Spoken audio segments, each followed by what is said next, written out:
In the spring of 1940, in a sleepy corner of Mississippi known as Elysian Grove, the quiet of the pine woods was broken by an eerie, unexplained sound, whistling, low, tuneless, and always at night. Elysian Grove wasn't on most maps. It was a sawmill town with barely 30 homes, one church, and an old cemetery at the forest edge. The war in Europe was a world away, but something darker haunted the woods closer than any battlefield. The story begins with the disappearance of a 12-year-old girl named Clara Jessup. She was walking home from evening service at the chapel, a mere half-mile from her family's cabin. Her little brother swore he saw a tall man standing by the tree line, just watching. No one believed him at first, that is, until others began hearing it too. The whistling. At first it seemed like a bird, then it mimicked melodies. Hymns sung at church, lullabies whispered at night. Dogs refused to go outside. Children were kept in after dusk. The local preacher claimed it was an evil spirit called up by sin. The sheriff, less poetic, thought it was a deranged vagrant. But then came the second child. Thomas Baird, age 9, vanished from his room during a storm. No signs of forced entry. Just the window wide open and wet footprints leading to the edge of the forest. That night, half the town reported hearing the whistling again. This time closer, louder. Panic spread. Men took up rifles. Women tied charms and crosses to their doorposts. The whistling only grew bolder, drifting down Main Street, halting at the homes with missing children. Every time it came, another child was taken. Always without a trace. Always during storms. A traveling journalist from New Orleans, William Keyes, arrived to investigate after hearing rumors. He recorded locals describing the same thing. A figure tall as a pine, no face, no eyes, just a mouth puckered eternally, whistling. One night in June, Keyes left his recorder running in his rented room by the edge of the woods.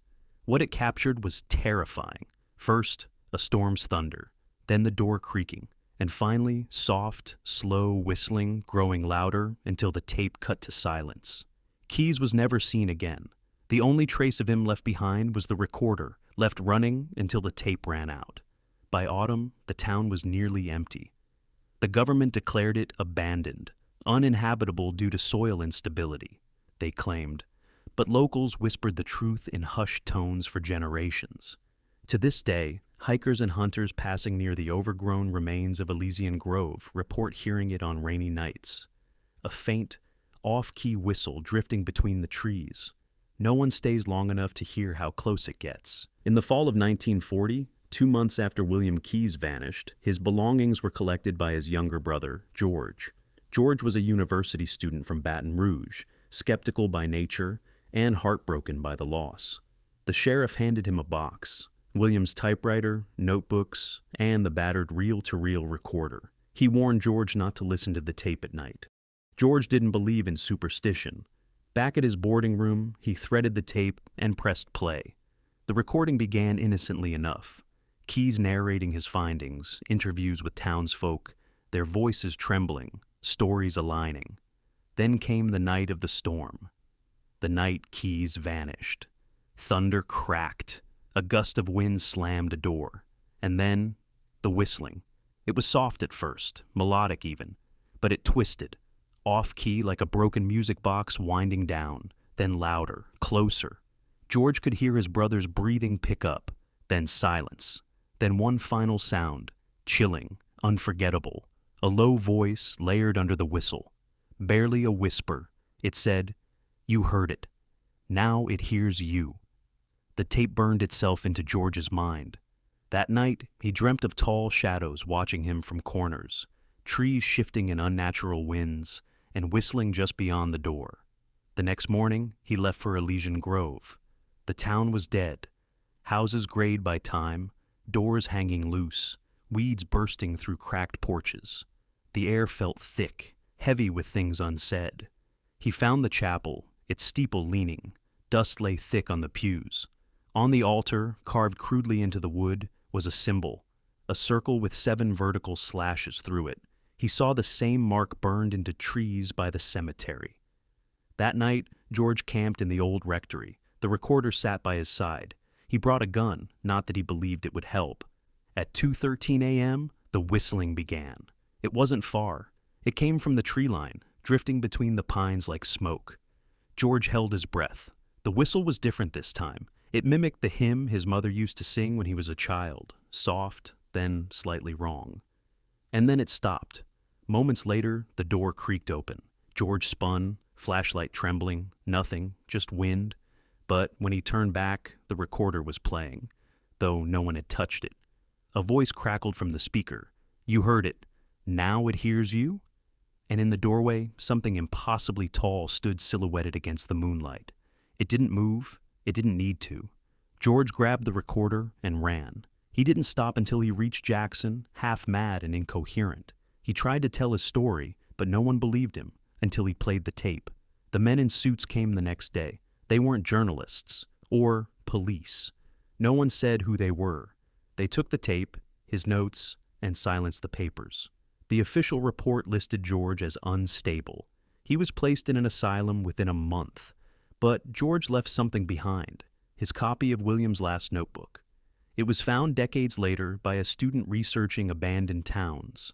The notebook detailed an ancient Choctaw legend, Nashoba Idichushka, the whistling shadow, a forest spirit that lured the lost, mimicked the voices of loved ones, and fed on fear. The symbol George saw, the circle with slashes, was a binding mark. It was meant to trap the spirit in a grove, deep in the forest. But the settlers had cut down the wrong trees, the grove was disturbed, and the whistler was freed. For decades, the story remained buried. Locals refused to speak of it. And then, in 1994, 2 campers went missing near the old Elysian site. Their tent was untouched. Inside, a modern digital recorder was found, smashed but with its SD card intact. The last recorded sound? A low whistle, and a voice whispering, "You heard it. Now it hears you." Since then, disappearances have occurred roughly every decade, always in the same place, always during storms. The whistling returns, and someone vanishes without a trace. Today, Elysian Grove exists only in satellite photos, tree-covered ruins in central Mississippi. The land is marked as Restricted Wildlife Reserve. Officially, it's off-limits due to unstable soil and contamination. But there are those who still search for the truth. Paranormal forums swap coordinates. Amateur investigators camp at the edge of the forest, trying to record the whistle. A few succeed. Most don't return. They say the whistling comes closer the longer you listen, that it learns your name, your fears, your face, and when it whistles your lullaby back to you, it's already inside. Postscript. A letter was mailed anonymously to a podcast host in 2018. It read, "My grandfather was George Keyes. I found his journal in a hidden box after he died in 1981. He never stopped hearing the whistling, even in the hospital, even with no windows. The doctors thought it was schizophrenia, but I believe him. I heard it once, too, on a stormy night, when I played that O."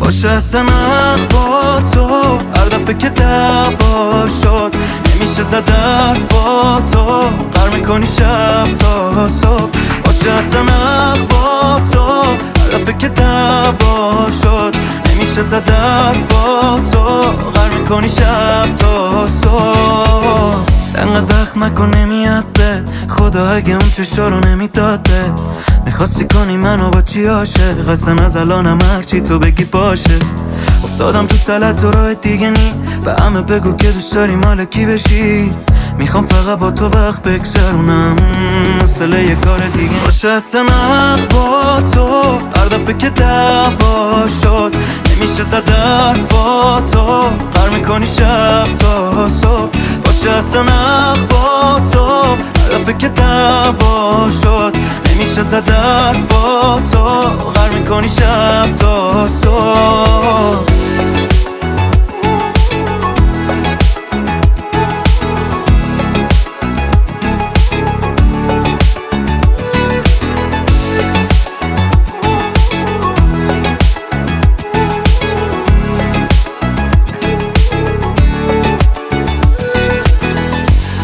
که بعد هر بحث تو منو دوست داری بازم خوبه که چشم هر صبح رو به چشمای تو بازن تشم بشه هرچی میدونی خونت قلبم تا میری من مینویسم یکی دیوونت برگرد باشه اصلا با تو هر دفعه که دعوا شد نمیشه زد حرفاتو غر میکنی شب تا صبح باشه اصلا با تو هر دفعه که دعوا شد نمیشه زد حرفاتو غر میکنی شب تا صبح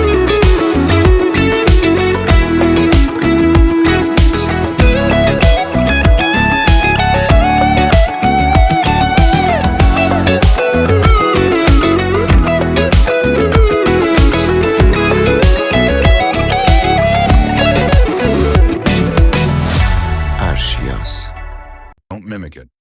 Don't hum anything you don't remember starting. If you hear it on the wind, turn back. If it knows your name, it's already too late.